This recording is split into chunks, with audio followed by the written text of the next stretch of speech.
Thank you very much. Thank you, Sasha, for summing up of these dynamics, the witnesses and participants of which we've been the last 3 years. Actually, I just recalled, it came to me that I had first heard about this term, like this injustice, epistemic, and that was Biennale, and that was September 22 from Vitaly Chernetsky. And now I would like to switch right to our topic, from Sasha to our topic, because now we are from those global themes about political conditions and state of affairs. We want to be very practical. We want to be very much to the practical work of managers of cultural diplomacy. One of such formats is when there are great events like Biennale, then International Festival, European Manifesto in Avignon, then culture seasons that versatile cultural institutions are holding. It's either there by our counterparts or the Ukraine held international events that have proven popular already. Ukrainian Institute, as all the other institutions, when it came to the beginning, since the beginning of their activity, their plan included cooperation programs with other countries, like Years of Culture, bilateral exchanges, Seasons of Culture. On the first year of our work, we did Austria Culture Year. That was the highest point of cooperation, and there was like 200 events in either of the countries. Then, after the beginning of the full-scale invasion, together with the British Council, we organized for Ukraine-Britain Culture Season, and it sort of grew up stronger because around Liverpool, Eurovision Festival. And very often with the team, within the team, my colleagues and I, we think how much enormous resource those formats require, financial resources, and also efforts from the team, by the team, and that's in our conditions, that's a limited financial resource. That's also an international trend, not only pertaining to Ukraine. So my question is, by how much does this format justify itself? By how much does it bring the results expected? And how can we provide for resilience, given that today's world trend is transition from the global to the local? As we've heard from the first panel, the countries have to focus on domestic, are inclined to concentrate on domestic issues, not international issues belonging to other cultures and nations. And then my first question, I would like to touch upon actually this broader understanding of sustainability, resilience, which includes values like use of resources, caring about the community, inclusivity of all the participants, and then the possibility to develop the partnerships that we initiate and put into practice. And now my first question I would like to ask to whom? To fresh experience of our joint season, and so we can see how cooperation between the institutions is evolving. And we understand that for the British Council, that's one of the many seasons that have had taken place in the recent years. The season, Ukraine-Britain season, so the question is it such a big project, just as big as for the Ukrainian Institute? And how do you can see the sustainability of such projects? Slight delay on the translation there. Thanks very much, Tetyana. And can I give a round of applause for the people in the booths at the back who are doing a smashing job all day today? Well done. Round of applause. And then late in the afternoon, we throw them an accent like mine that they have to cope with. So I'm sorry about that. Sorry about that down there. Yeah, so the whole concept of festivals and seasons and why they work so well as an instrument of cultural diplomacy is something that we debate an awful lot because of the resource requirements that there are attached to them, because of the amount of work that goes into them. I think if you try and sum it up in a really pithy way, you can say that conventional diplomacy can sometimes be insistent, whereas cultural diplomacy only works if it's persistent.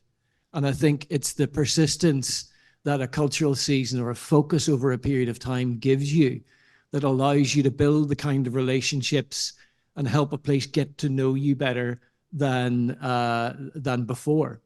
And it brings a richness and a depth to the nature of the relationship between the countries. And for us in the, for us in the British Council, it's really been quite an interesting process for us working this through. The first big occasion that we worked on was something that I did back in 2012 around the London Olympics, and we worked as part of the Cultural Olympiad for the Olympics, and it was a really powerful intervention. We think of it as one of the high watermarks of Britishness, London 2012. And since then, we've developed a process where we've worked with India and Pakistan on 2 separate seasons celebrating the 75th anniversary of the relationship between our countries. In Japan, in 2019, we hinged it around the World Cup, the Rugby World Cup. In Poland, we're building one for next year. So we've built this kind of process where we are focusing on a place and in time.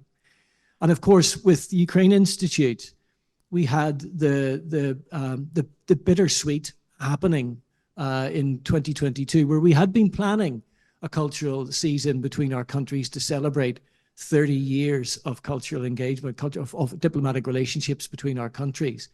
And the full-scale invasion happened.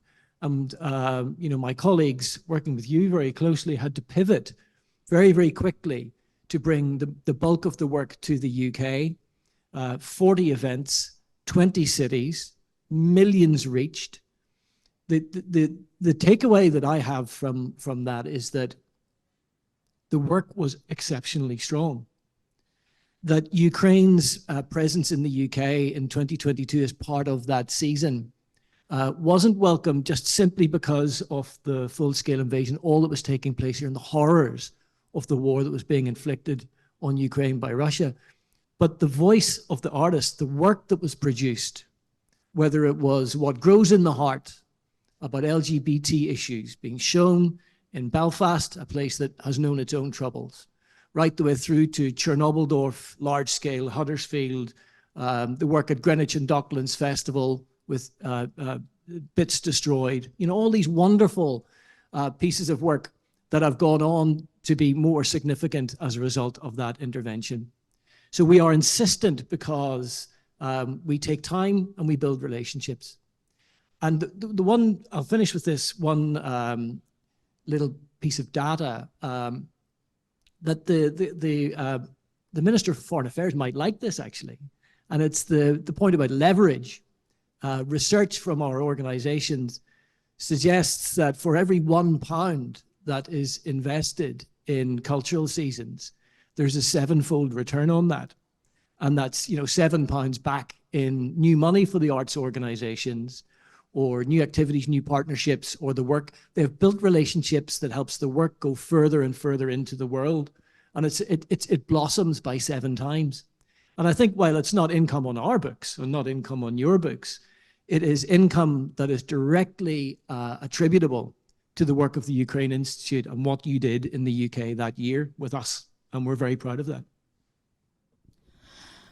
Дякую. Я переконана, що в Британії це так і працює. Thank you. I'm sure that in the UK that works that way, and hopefully in Ukraine we will be able to count our numbers and praise ourselves for the gains, but thanks to the British government, they're setting the example of building up such a culture, and hopefully the British Council and the country's government values those gains very much. And we know that our colleague even got a merited reward, or order, or medal. for the season.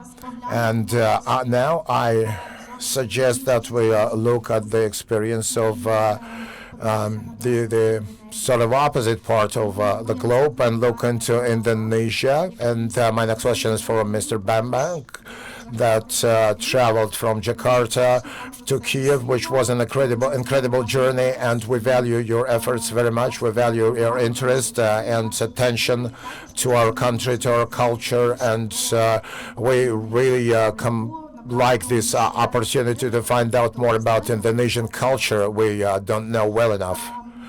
So, Jakarta Art Casa,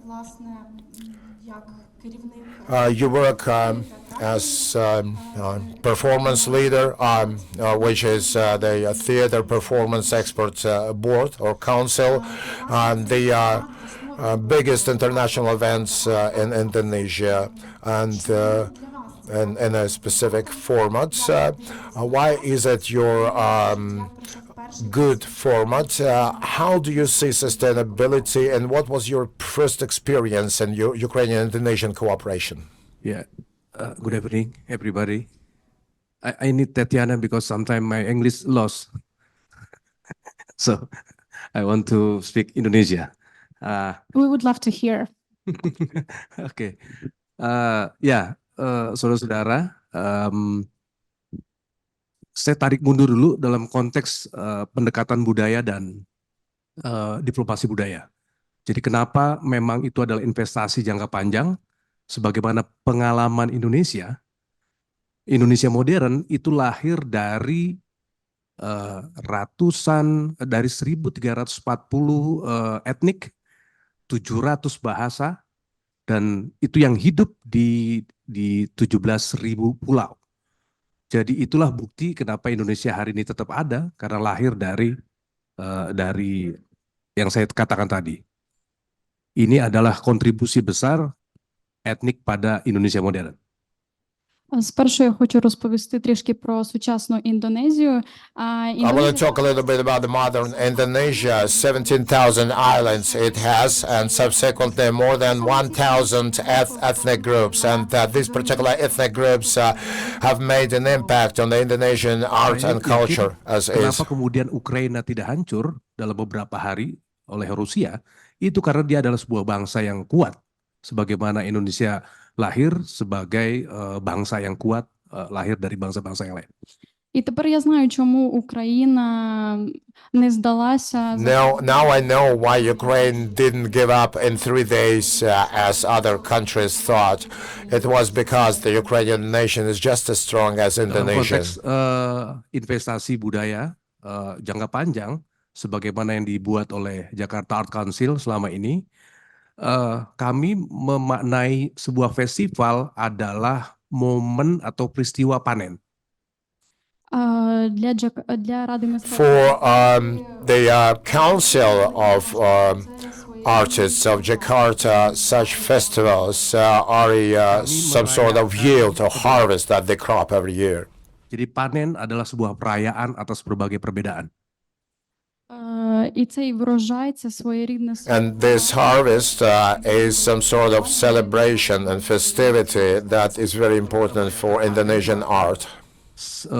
Kalau panen dilakukan, berarti kita ingin memastikan sesuatu itu tumbuh di mana-mana, sesuatu itu menguat di mana-mana. Jadi berbagai pihak satu sama lainnya terhubung, satu sama lainnya saling menghidupkan, satu sama lainnya saling mendukung. During the harvesting campaign, we have to be absolutely sure that it's been productive. We invest lots of efforts to see the real fruit. Penyelenggaraan festival atau panen dimanapun, itu tidak ada tuh yang namanya sponsor tunggal. Negara misalnya di Indonesia tidak pernah tuh mensponsori festival itu tunggal, karena festival itu pasti akan dilakukan oleh berbagai pihak, masyarakat atau swasta atau pemerintah. Jadi kerjasama, bergotong royong. І в проведенні цих фестивалів не лише має брати участь During these festivities, not only the government of Indonesia, but also the broad society should participate. In Indonesian, we call it gotong royong. This is a mutual support which is always present during such festivities or events. Pertama Jakarta Binel yang sudah berusia 50 tahun. Jakarta Literary Festival yang sudah mungkin 10 tahun ya, 10 tahun. Kemudian Jakarta Theater International Theater Platform itu sekitar 10 tahun juga. Terus kemudian ada Jakarta International Contemporary Dance itu ada sekitar dia mungkin 5-10 tahun sudah. Dan juga ada Kino Forum. Itu ada sekitar dia sudah lama, ada sekitar 30 tahun. Отже, в Індонезії є 5 найбільших фестивалів. We've got 5 major festivities in Indonesia. The first one is about 50 years old. All these festivities are really important for Indonesian art. Jakarta Art Council sebagai inisiatornya yang kemudian bekerja sama dengan masyarakat, dengan komunitas, dan juga biasa kami lakukan kerjasama dengan pusat-pusat kebudayaan dan juga dengan swasta tentunya. І Jakarta Art Council The Jakarta Council holds the events with the broad participation of the society and the support of various organizations and companies. The government of Indonesia also gives its helping hand. Berbeda-beda dan itu kadang sesuai dengan isu, dengan tema, dan juga pengalaman bekerja sama dengan negara lain itu juga unik. І кожен наш досвід, він унікальний і відрізняється. Every our experience is unique, especially in the area of cooperation with other countries. Itu adalah Jakarta International Theater Platform. Biasa kami bekerja sama dengan British, terus juga dengan Portugal, juga dengan Korean, dengan Japan. Terakhir kemarin dengan Dach Theater dari Ukraina. Ini satu pengalaman yang menarik sekali. Міжнародна театральна платформа Джакарти International theater platform of Jakarta cooperates with many countries like Britain, Korea, Japan, and the most recent experience has been cooperation with Ukrainian theater Dach. Dengan Ukraina, dengan pertunjukan Dach dari Ukraina, dia hadir bukan hanya untuk tampil, ini yang menariknya, tapi dia hadir juga untuk kolaborasi dengan artis-artis dari Indonesia. Dalam 10 hari itu kemudian terjadi dialog yang luar biasa, terjadi satu kesepakatan untuk buat pertunjukan bersama, kolaborasi itu. Взагалі це перший досвід. Generally, this has been the first experience of cooperation with Ukraine, in particular with Ukrainian theater. I was really surprised by the fact that the Dach theater arrived not just before, but to cooperate. They are open for cooperation with the Indonesian creative sector. Itu lebih kaku itu dan tidak luas gitu ya.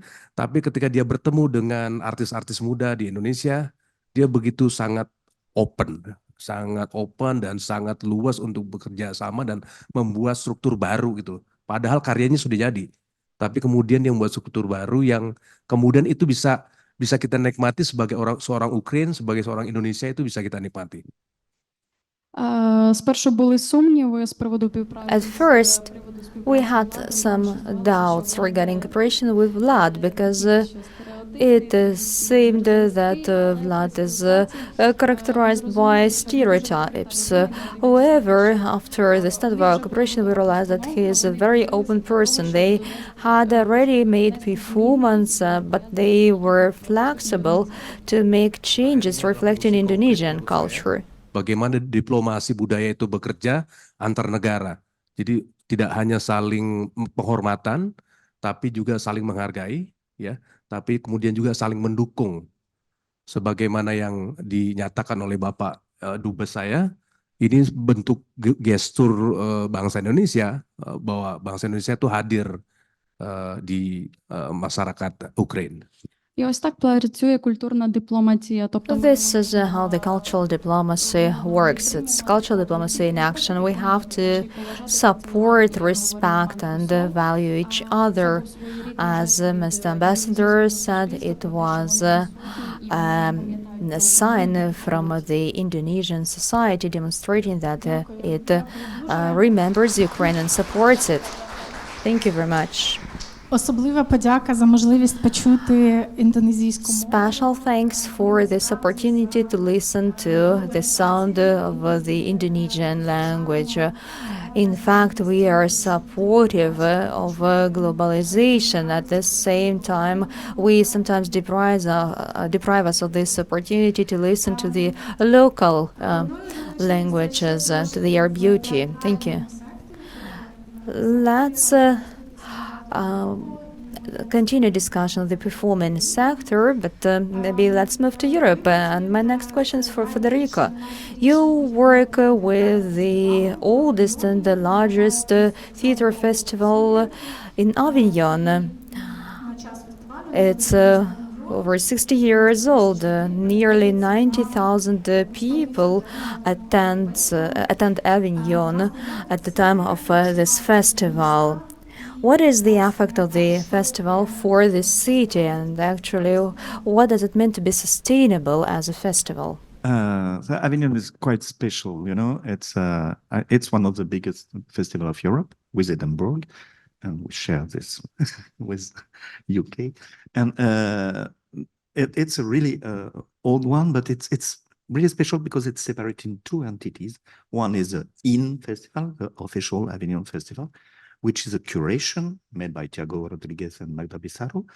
And there is the off, which is a kind of fringe with something like more than, with more than 100 venue. And it's 1,500 show every day, every day during 1 month. So it's quite huge. We cannot imagine what it is when we not go to Avignon. And in this middle of this fair, there is la Manufacture, and there is a lots of different styles. And for us, what is important is to, I must tell first, this second part is not curated. It's curated by each venue. There's not a global curation. So that means there's a large part, it's also here to make money, as in the market. And some other are there to promote some artistic point of view. You can find everything you want in Avignon and everything you don't want to. And so, and in the middle of this, with La Manufacture, we decide to work on the both sides. That's a part of our program. That is, we rent the venue to some companies, and on the other part, we invite some guests.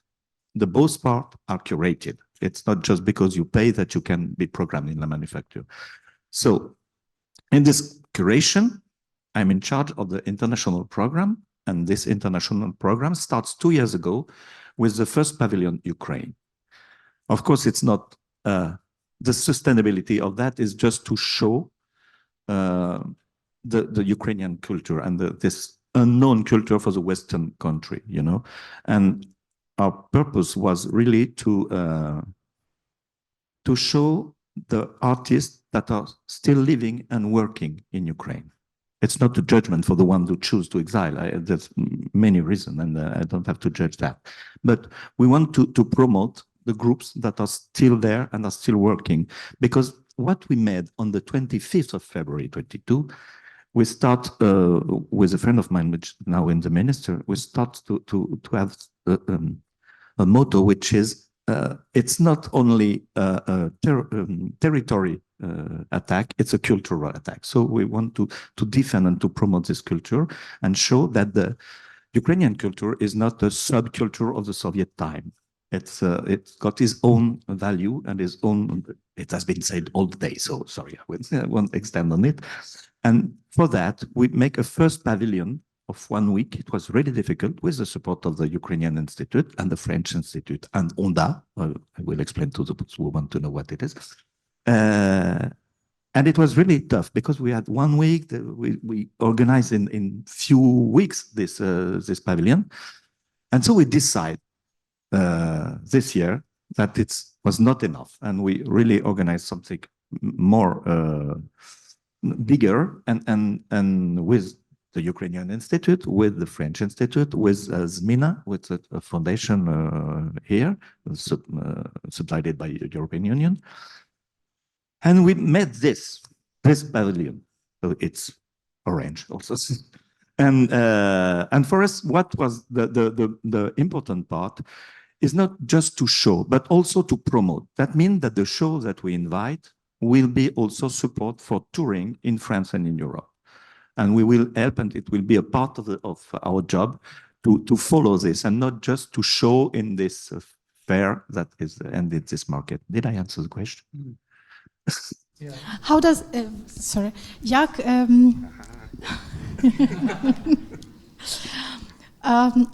як відчуває місто цю зміну? What about the city itself? How does it feel this difference between these two sides of the festival's coin? It's also strange because Avignon is a touristic city. It's on the map of every tour guide because of the bridge, famous, that everybody knows from the song. And this is only thing interesting in the song because this bridge nothing special, except it's not finished. And then there's a lot of tourists in Avignon all the year. But in the summer, it changes completely. And it's hundreds and hundreds of people that comes here. And it's a large part of the economy of the city.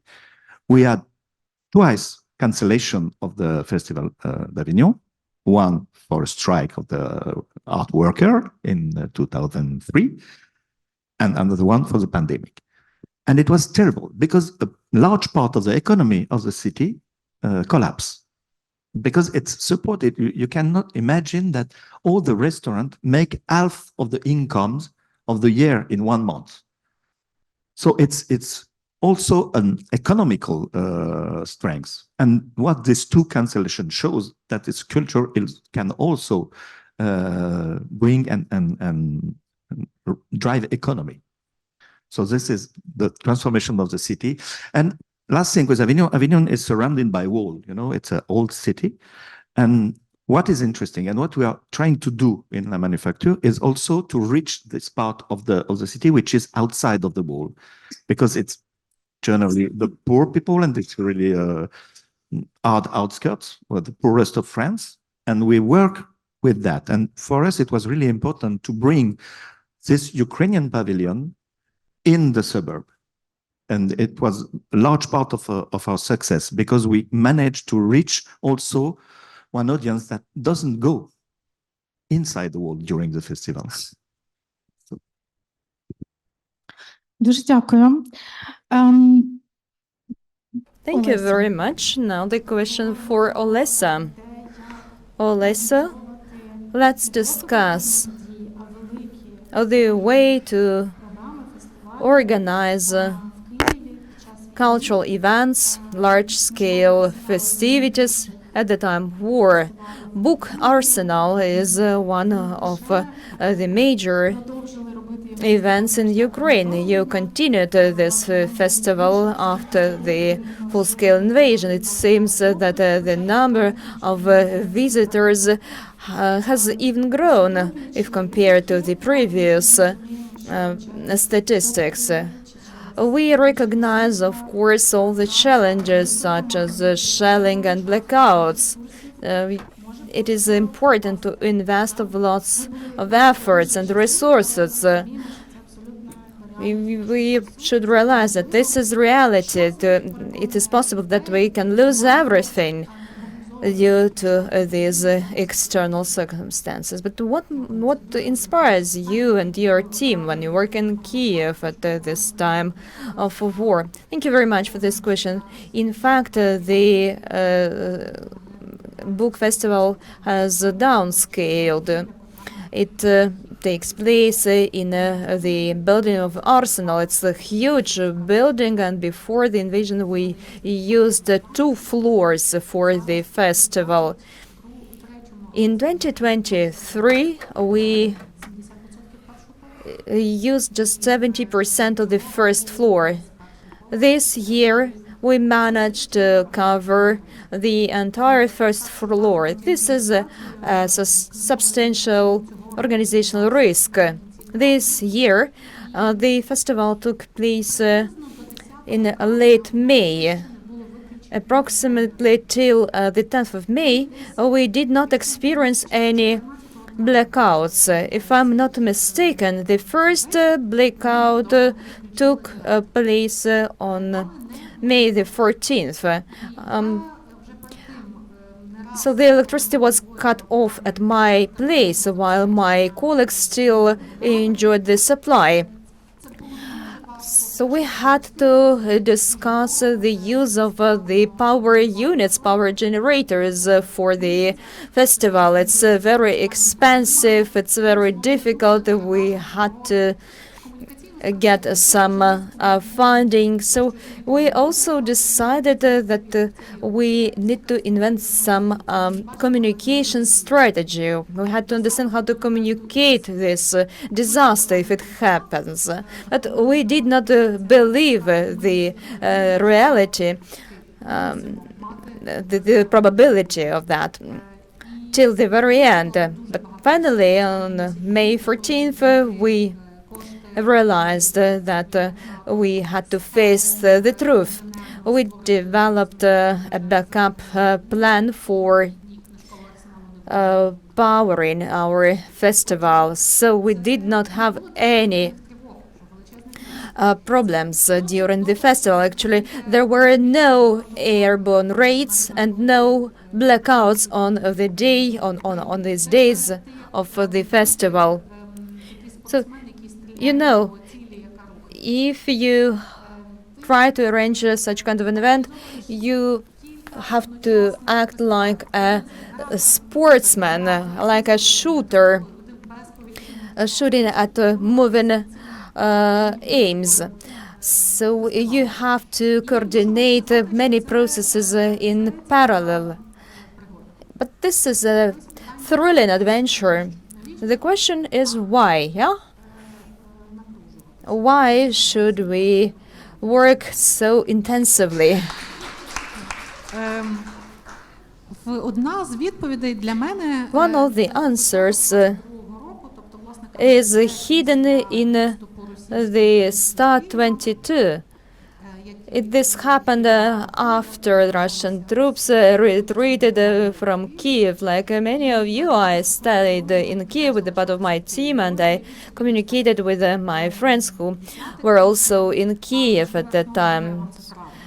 So just imagine, it was about the 10th of April, and one of my close friends asked me whether we were going to hold the arsenal that year. It was clear that there are some expectations, at least. Before announcing the dates of the arsenal, we arranged for a big discussion. It was called Great Migration, Great People's Migration. So this great migration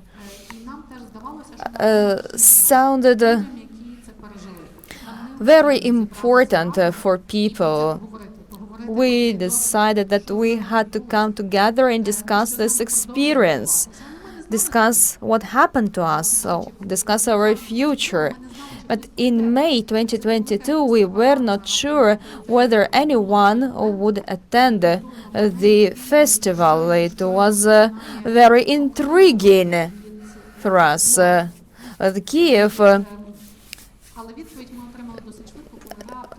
was sieged before that, and afterwards it was difficult to imagine that anyone would arrive. There were about several hundreds of people. We had a very long discussion. We talked for a couple of hours. It's more than standard. It it was very cold inside the building, and people really needed the possibility. That was yet another opportunity to meet together, to visit with each other, to cry on the shoulder, to go through this again. And this is what culture does. It creates those places where we can do this, where for example, we can gain some knowledge or just get together with some of your own kind. That was something that was indispensable. I mean, those events, festival like. Just before I end, before I wrap up, you asked me before the panel, you said, how can you guess that's the success of a festival? There are quantitative figures, indicators, they show something, but not all. And I think when, for example, you're in the middle of a book arsenal and we go through the atmosphere of the book arsenal, you can tell if it's a success or not. But if you were there, if you have been there, it's got a vibe of its own. It's got a vibe of staying with like-minded people that share your thoughts in one place. That's the locality to a great extent, but more often people from other different countries that just the same way as you go through something, take the suffering with you, and just like people coming over. So it's very commendable. Thank you, because it's a solidarity side, and that's our joint destiny. That's something that we do care about. And, the success of the book arsenal shows you that the quality of that vibe. I didn't know how to turn it into some accurate knowledge, because I love very much that phrase from history, from the Polish encyclopedia of the 19th century. Kin is the word which means horse. So it's said that horse is what everyone sees in their own way. So if you know the middle of the arsenal, you know the vibe, you know the atmosphere.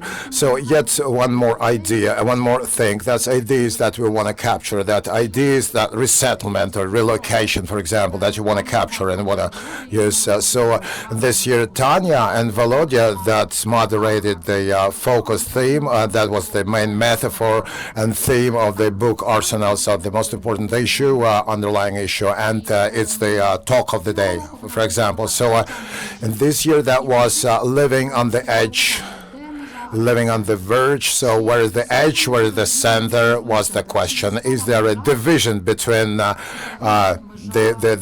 verge and the center? Like, is Ukraine the edge of the European Union?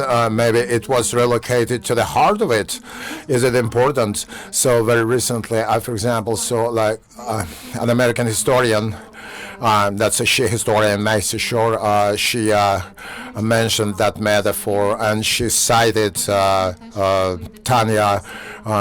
Garkova in the presentation, and we know that the book will be issued later with the same themes, and it speaks about the fact that the issue of Ukrainian life was captured, and now it starts evolving. So that's the response. That's a check mark to actually to see, to get conscious of yourselves. I mean, those festivals, those arsenals, just for as to the issues that are important to us.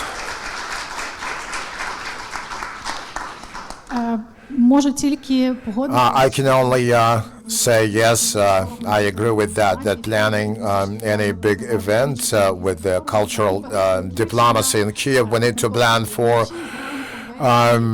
forums, and at the same time, given that the bombardments are gone. But that you mentioned living through experience was something that Sasha Dovzhik mentioned in her presentation, talking about embodying experience. Hedwig, I beg your pardon that we made you wait so long, but hopefully that these Kiev vibes, you can feel them. So my question is related to the Manifesta nature. Manifesta is an exhibition that takes place in different cities once every couple of years, and that's an event of a grand scale. It's not bound to a particular location, but that means that every time, which means once every 2 years, it is held like a new institution, new place, new people, new context that requires enormous resource. And we know that building new institutions, like initiating, is a great effort.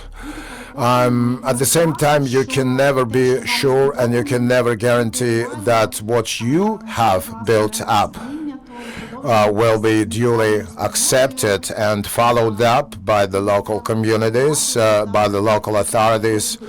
And that will be actually the destiny of those developments, for further destiny, the institutions, the locations that you always develop. So my question is, how do you perceive that ratio between efforts invested and the resilience and sustainability of the results of every manifesto, of which there are 15 over the last X number of years? Thank you so much, Tetyana. I'm speaking from Barcelona, where Manifesta 15 is taking place. And I'm so sorry that I can't be in Kiev in Ukraine with you, but we have an opening this afternoon ourselves in one of the 12 cities where Manifesta is being organized. And Manifesta is the European nomadic biennial. This means that we are moving each 2 years to a different European host city, a little bit like the European cultural capital, but with a notification that cities invite us with a very specific task. And it's not so much more anymore an exhibition. It's mostly we function as an incubator for change. So cities wants to experiment, to provoke, or to test a certain situation, which is mostly on a kind of an urban, spatial scale, and invite Manifesta for a period of 3 years to implement certain formats. Can be an urban transformation program, reclaiming public space, education programs, but also transformation of heritage buildings. And in the case of Barcelona, Ada Colau, the former mayor of Barcelona, asked us, how can we manage a far more decentralized cultural ecosystem? Because with 28 million tourists coming every year to the city center of Barcelona, all the cultural institutions are in the city center, while the residents, the citizens, live around Barcelona, not being able to really benefit for this cultural infrastructure. So this was a very complex question, and this is maybe an example why I give this specific question from the mayor of Barcelona. I do think in some way large-scale events can really become and have a local impact. That's not contradiction to each other, and it's mostly depending on how with the local institutions, how with the local team. 99% of our team is Catalan, and all our partners are Catalan institutions. How do you build a long-term material and immaterial legacy, and how do you create a kind of sustainability? Well, maybe part of this is to empower local partners to come up with, and this is part of this decentralizing institutions, which we did in these 12 cities and 16 venues, not only decentralizing the venues, but also decentralizing the selection system of what we're going to do, how we're going to do, even involving citizen assembly. So that means that we Manifesta is always focusing much more on a bottom-up approach than sending it as an international UFO top-down, what needs to be done in a local perspective. Also, I think more than 100, and I heard about Avignon, but the same is in Manifesta, we have more than 116 events, more than 16 buildings, of which one a hydroelectric power plant on the beach of San Adrià de Besós,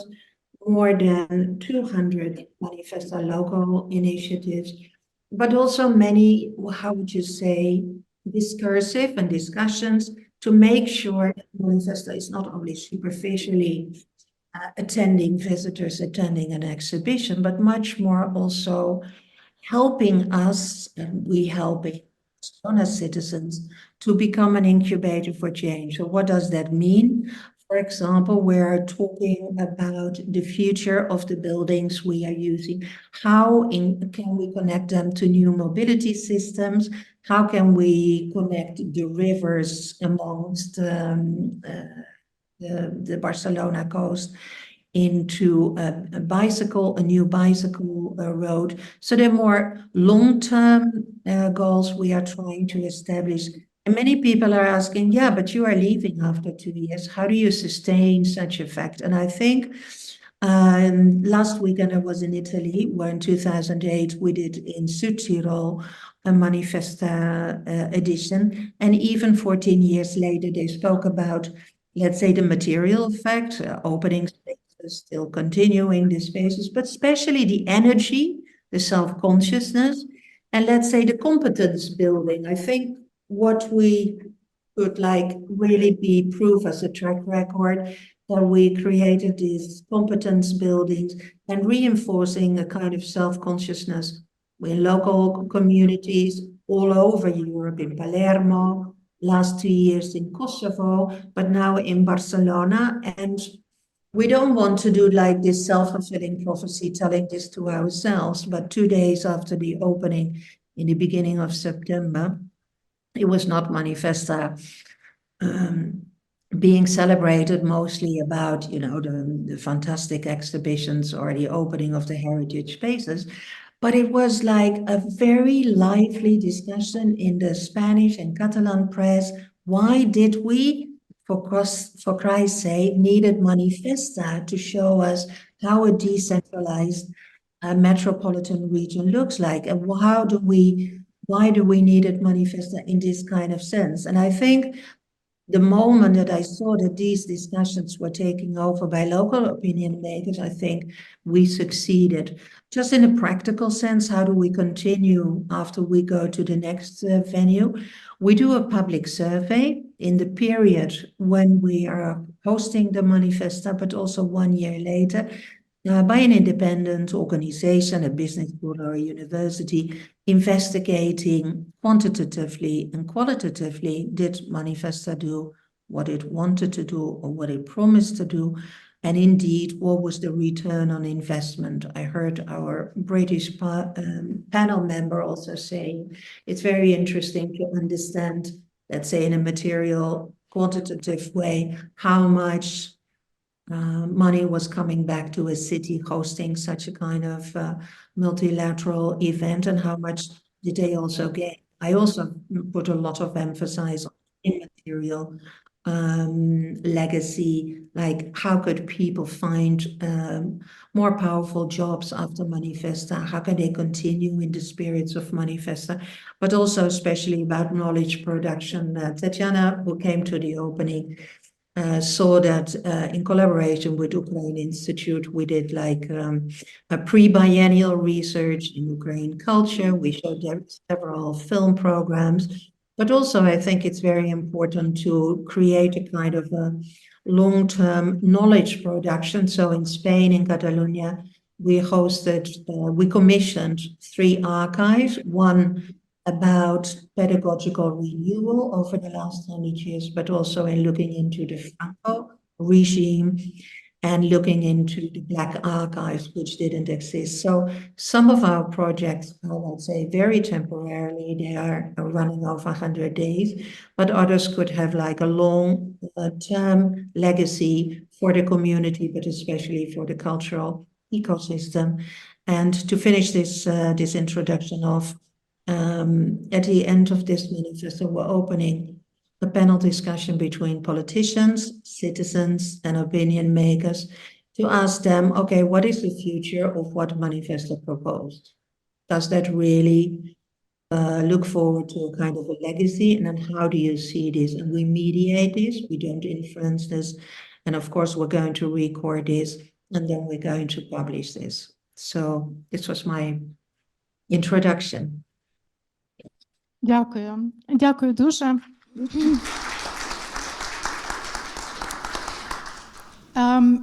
Коротко підсумуючи, це обговорення.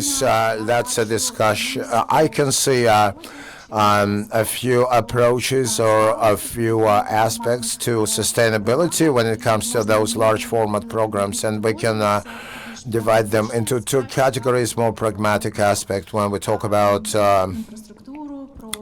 infrastructure, about one's expertise, about return on investments. But on the other hand, there is like a value-based aspect when we talk about the space of trust, space of credibility, space of security, where we can share our own things. Thank you very much for your experiences. And we are well past our time, but I want to make another round of little says, like a minute and a half for each, okay? But I'm concerned about very important issue that concerns the Ukrainian Institute effort and the whole branch or area.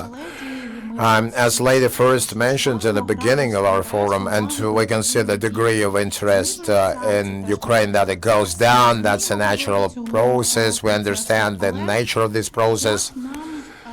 But the question is, how can we cultivate, stir up that interest and maintain this interest? And practical advice that you could give to Ukraine's artists of not just to stay in the center of the radar of attention, to stay within the radar of your institutions and events that to one or another extent reflect on what global community has its eyes fixed on. So just briefly, a couple of phrases, what can be done to increase the interest in Ukraine, but Відповіді на якусь екстремальну ситуацію, виявом просто солідарності. Response to an extreme situation just out of solidarity. Okay. Ya, tentu kalau dari saya sangat membuka keberlanjutannya dengan kerjasama antara seniman Ukraina dengan seniman Indonesia, dan terutama platform dari festival-festival yang saya buat kan festival yang berkolaborasi dengan antar festival. Jadi prinsipnya itu kolaborasi dengan antar festival dan juga kolaborasi antar pusat kebudayaan. Я дуже відкритий до співпраці з Україною. I'm always open for cooperation with Ukraine. I'm eager to continue this cooperation. It would be great if we could cooperate at the level of festivals. Nanti ada Jakarta Literary Festival. Saya sangat berharap sastrawan atau penyair dari Ukraina datang. Seperti tadi yang speech awal itu menarik sekali untuk mengabarkan di Jakarta Literary International Festival di akhir November. В листопаді цього року буде In відбуватися November this year, we're going to hold a festival. It would be wonderful if Ukrainian authors and writers could visit Jakarta. Untuk datang ke Indonesia. Makasih. Kalau saran, ya karena dengan itu, dengan kerjasama yang terus-menerus, rasa tahu dan rasa cinta orang lain, gitu, terutama Indonesia pada Ukraina pasti akan meningkat. І от саме цим можна буде підтримувати інтерес та підігрівати Such cooperation will be important for stimulating the interest towards Ukraine. Mykola Gogol is one of sastrawan besar di Ukraina, tetapi yang sampai di Indonesia itu adalah seorang Rusia. Ini padahal naskahnya itu tadi Pak Ambassador bilang, naskahnya itu saya termasuk yang pernah memainkannya. Naskah-naskah pertunjukannya, playnya, terusnya cerpen atau novel, itu sering dibaca oleh teman-teman people di Indonesia. Tapi sampai saat ini, Mykola Gogol itu dikenal oleh rahasia. Jadi itu tanggung jawab kita semua untuk bagaimana Mykola Gogol dikenal sebagai orang Ukraina. І ось такий приклад російської пропаганди. I'll give you an example of Russian propaganda. In Indonesia, Mykola Gogol is associated with Russia. So previously, we used to believe that Gogol is a Russian author. In fact, he's a Ukrainian. His works are quite popular in Indonesia. So it would be great if we could convince the audience in Indonesia that Gogol is a Ukrainian writer. Colm? Thanks, Tetyana. Just very briefly. So from my perspective, I think the Ukrainian Institute does cultural diplomacy really, really well, because you value the diversity of presenting a diverse Ukraine on the world stage, diverse across the geography and across the art forms of the country, and you foster new work, and you give platforms to new voices. And I think that's cultural diplomacy done really, really well. When you work with us, you listened to the diverse voices from the UK, and we learned from each other. And that kind of interaction is really valuable. I think that's cultural diplomacy done really well. And then I think there are other countries that do cultural diplomacy really badly, when they bring stuff, stage it, show it, and want you to celebrate it. And there's no interaction, and there's no value-driven approach, and we know who they are. So, you know, be more Ukrainian Institute. Don't be like the other guys. Thanks. Дякую. Yeah, I think I will join you, and if there's an advice, continue to make good show and good performances, because the most important thing to defend your culture is to bring it and bring it on the good way. And what we did with the Ukrainian Institute was really nice, because we had a common curation, and as it's a living culture, there's also good and bad performance in Ukraine, and we had this chance to have this curation together and to choose the way to show, because we cannot export everything. Something cannot be understood abroad, so we've got to find the good way to enter this special culture that is Ukrainian culture, and I think we start to do that, and we do it together. So thank you. Дякую. Олеся, ми тебе залишимо на кінець. Thank you very much, Olesia. You will be our final speaker after Hedwig. I think it's a very important question, because we discussed this a lot with colleagues of Tetyana, how, for example, individual arts, you can create engagements instead of, let's say, one-time events, and maybe even from a pan-European perspective, because I guess there's a lot of bilateral collaboration, but maybe it's also interesting to have some multilateral engagement and approaches. I also think the learning and unlearning aspects, that it's reciprocal, so that we have different ways, diverse ways of learning from each other, from both sides, and that all those projects Ukrainian Institute does are also part of a community resilience and creating an institutional memory, because I think that's also what the other speakers already said. Creating an institutional memory is not only for the institute to, let's say, empower the institution, but especially empower a young generation of cultural practitioners, and to allow them to enlarge their practices and experiences and make sure that they can use it. And I have met many colleagues, many artists, many curators and culture producers of Ukraine, where we worked together for the last 10 years, included them in our programs. And I think what is the nice way and what really works is that it's not for one edition, but we do this on a kind of a long-term engagement. And that is, for me, the model to success. Thank you.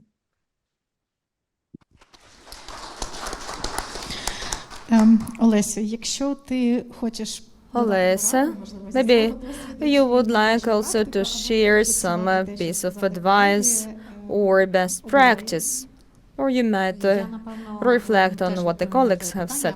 Well, I'll first answer your questions in what way to stimulate the interest to Ukrainian culture. But we need not just the interest to the culture, but the interest to the country. Let me emphasize the words of the previous speaker. Sasha Dovzhik said that the index is trying to bring the discussion back to Ukraine by physical experience, by physical presence of people in Ukraine. This physical presence is the game-changing factor. And I'd like also to refer to one historian who at some conference said, in order to understand Ukraine and to understand the global dimension of our situation, it is important to be physically present in Ukraine. It's highly important for us not just to attend our colleagues' festivals. Yes, indeed, it's crucial, but your presence here in Ukraine is more than important. Thus, we can preserve the interest. Dealing at the acting at the subcutaneous level. Секрет того, що твій авторитет і теза Саші Довжик співпали, напевно. It seems that Snyder is one of the founders of Index Institute. That's why your opinion, Sasha's opinion, coincide. Okay, thank you very much. And now I'd like to ask the audience whether they have any critical burning questions. We are ready to take one critical question. Kyiv Institute of International Relations. I'd like to ask through the chair a question to Mr. McGivern. You've said that according to your estimations, on every pound that is being allocated to cultural events, there is a sevenfold return. And our foreign minister, during the panel discussion, said that our cultural diplomacy institutions have to become self-sufficient in terms of finance. From the height of your experience, would you say that we have it in us to provide that self-sufficiency, and if those large-scale cultural events are the key to ensure that we will have stability and be able to sustain those efforts? Thank you very much. Чи є ще одне питання? More questions? Just two questions. One more question left. Okay, that's it. Vitaly, are you the famous correspondent with Ukrainecast on the BBC? So for those of you who don't know, all of us in the room who follow Ukraine listen to select podcasts, one of which is Ukrainecast in the BBC. And he's famous.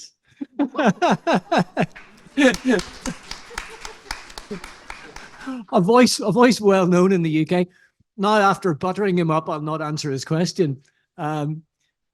Look, I think in Maslow's hierarchy of needs, which was mentioned earlier on today, the artists in every country are working really hard to get by, and we know that. And we in British Council, Avignon, Mystetskyi Arsenal, all of the organizations here, Hedwig's Manifesta, we're trying to create opportunities for artists to make work and collaborate internationally.